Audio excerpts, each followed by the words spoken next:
Hello and welcome everyone. It is time to enter the Kumite. Remember, this is not a sport. You don't play fight. What's up, fight fans? Today we're joined by Niko Suave Collazo. He put on a dominant performance over Sean Peterson at XKO 55 on February 18th at the Statler. Niko, man, thank you for coming in onto the show. That was a hell of a performance. How are you feeling right now after such a stellar showcase? I'm feeling good. I appreciate you having me on. Nah, man, we love it. Thank you. Like, you guys fight and you guys give us shit to talk about. So we're into it. So now you're a dude who has some swag.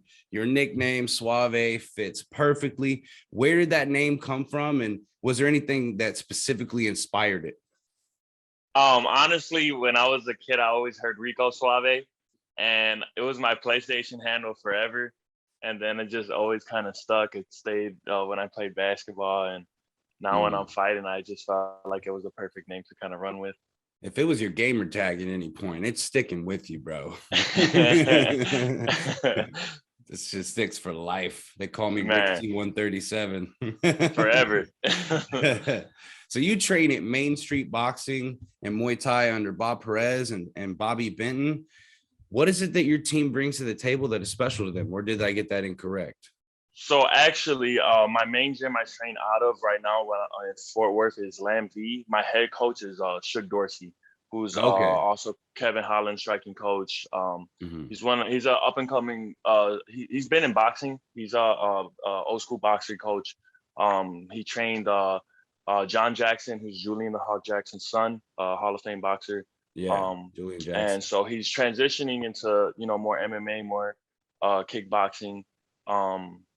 But I do cross train with Bob Perez in Main Street. We travel to Houston quite often, and that's a great gym with great guys and even a better coach. So I think in combination of those two gyms, we bring a lot to the table as far as just striking and movement and angles and having a swag to the way we strike and do what we do. I think that I kind of showed a glimpse of it this Friday. I think we do a lot of good reading. We move. We see what you're kind of doing first, and then we start to pick it apart. Yeah, I mean, you're long, and you were using that 1-2 against Peterson, and then your push kicks and your body kicks, and then he was so worried about that 1-2 that once you got him up against the cage, he was kind of turning away from you, and you just started framing and just let the knees rip to the body and the elbows over the top. How confident were you that you're about to get that finish when he started turning away from you on that cage? So it was actually a little before that. I threw a 1-2 angled off of it, and then I caught him with a head kick after a flurry, and he had this look on his face, kind of like he was hurt from it. So I kind of knew he was about out of there to just take my time. A lot of in my first pro MMA fight and in my last kickboxing fight, I felt like I had the guys hurt early in the first round, and I rushed it. And one thing I'm learning to do is kind of slow things down a little bit. So when I saw that he was kind of hurt, I wanted to back him up to that cage, because that in regular Muay Thai, you have the ropes and you could kind of bounce off of there. But on that cage, you ain't got no bounce to it. So I knew if I could get him against that cage, then I didn't have to be so long.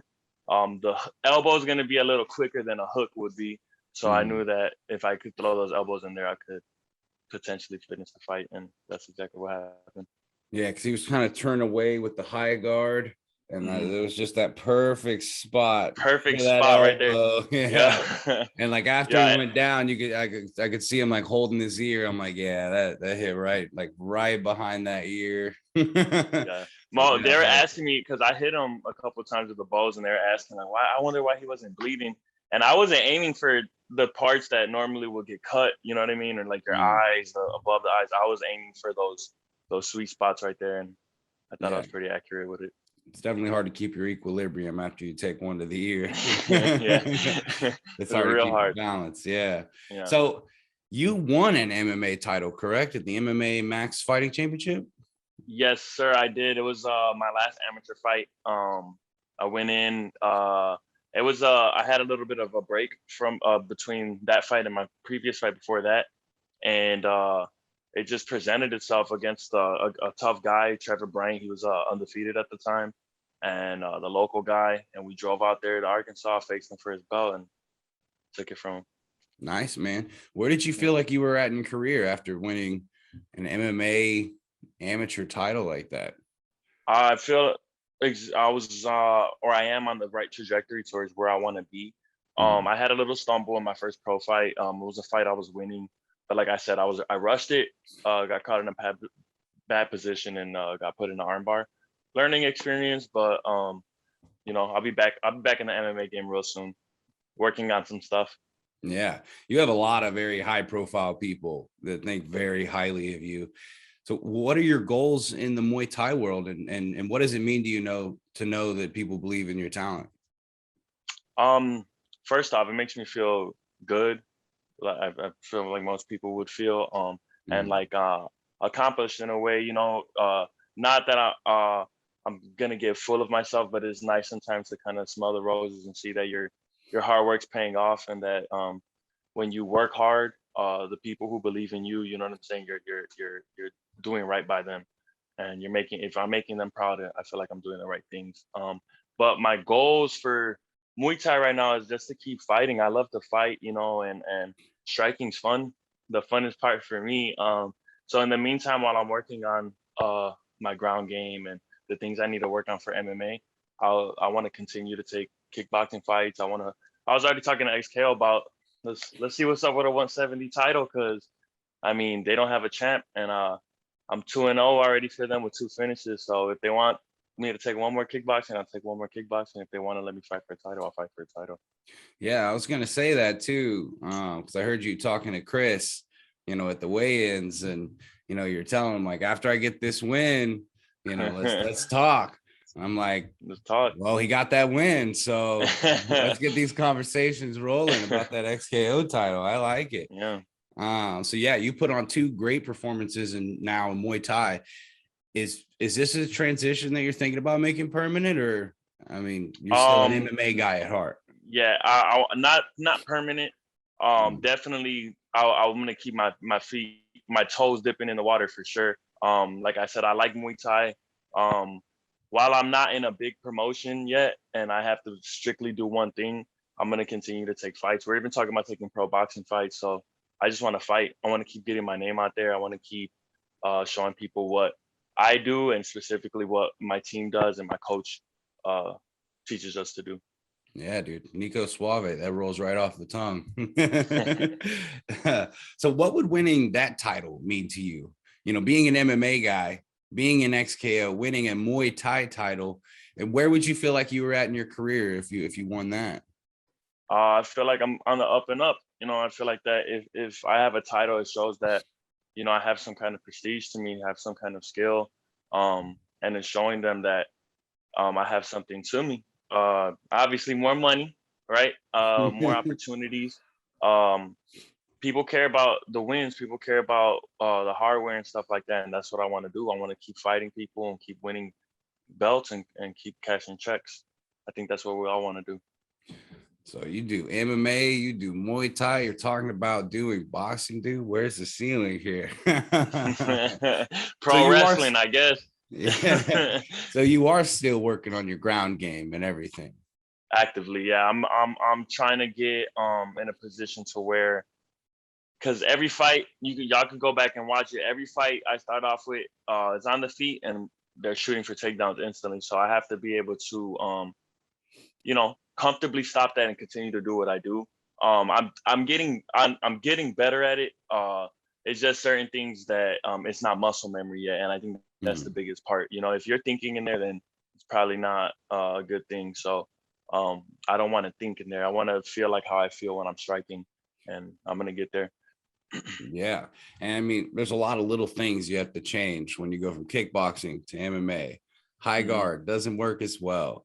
You know, certain ways that you defend yourself, or, you know, roll on a punch, you might get taken down because of there's a lot of little adjustments that you got to make between the two But I mean, you start off in MMA. You already know Yeah. No, that. you're 100% right. But now you're And it's the learning how same. It's to. the same in boxing too. So, Mm, like in boxing, you could kind of have your lead leg a little more forward than you could in Muay Thai, for example. If you do that in right. Muay Thai, you're getting your leg kicked off. They're So gonna tear it's the just leg up. little things in every game that you just have to make little adjustments for.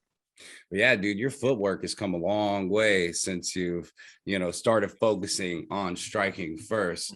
And I think that's going to be setting up a lot of things like helping defense, like defend some of these takedowns. After my amateur debut, it's on YouTube. I'm sure a lot of people have seen it. I had to do a complete revamp of what I'm trying to do as a career. I had to get everything under control because I felt like it was too much flash and not enough funk, And I got with my coach, Chuck Dorsey, who's a professor, scientist, who completely revamped everything and turned me into the fighter you're seeing now. Yeah, now you're, cutting all these different angles from different stances and you're yeah, it looks good, and dancing dude. on them. Yeah, but you still have that, like you've done it so much that now it's kind of like muscle memory, and now you can have your suave, feel to it. Absolutely. Even in my last two fights, my fight against King Millie in comparison to my fight Friday, that's one thing I kind of was pat myself on the back about, was that how good I felt like I was moving in. And I was talking to my coach about it and telling him like it just motivates me and gives me that hunger more to just get back in the gym and keep working on this muscle memory and movement and turning on my punches the right way and everything, because I see the work, you know what I'm saying? I see how I got better already just in a small window. So I just want to keep continuing to do that. Yeah, Millie's good, man. He's really good. So He the was fact really that good. the fact that he got finished in that fight's really impressive. So I didn't see the finish coming. Yeah. Yeah, he's good. That was very impressive win. So we have a saying here at Enter the Kumite: this is not a sport. You don't play fight. What are your thoughts on that? Do you view Muay Thai and MMA as a sport, or do you see it as something that's maybe more than that? I'm gonna say a little bit of both. I like you don't play this for sure. Like I said, I learned that in my first fight. This isn't sparring. This isn't a joke. This isn't, there's two guys really going in there and trying to do damage. You know what I'm saying? But it is a sport in the sense of, if it, thank God that ref was there on Friday, because it could have got a lot worse for, you know what I'm saying, my friend. Yeah. But I don't believe you could go in there and play fighting. You can play basketball, you can play baseball, you can't play fighting. That's exactly what I say right there. You play football, you Yeah. play baseball, you don't play fight. You don't play fighting. So or would you be open to the idea of maybe taking something on May 7th? Because they're trying to put a card together for XKO. I've been sending text messages and posting stuff on Instagram already. We're ready. I was ready to fight again that night. So I want to keep staying active. I'm 27 now, so in my mind, I don't have much time to waste. I've relaxed and rested and taken breaks already. So now it's time to go. Yeah, I was gonna say like I don't know how tough your training camp may or may not have been, with injuries or anything like that, but you didn't take much damage in this fight, so yeah, hardly at all. I walked away pretty good. And I was like going back through the pictures, like, hold on, did he get hit?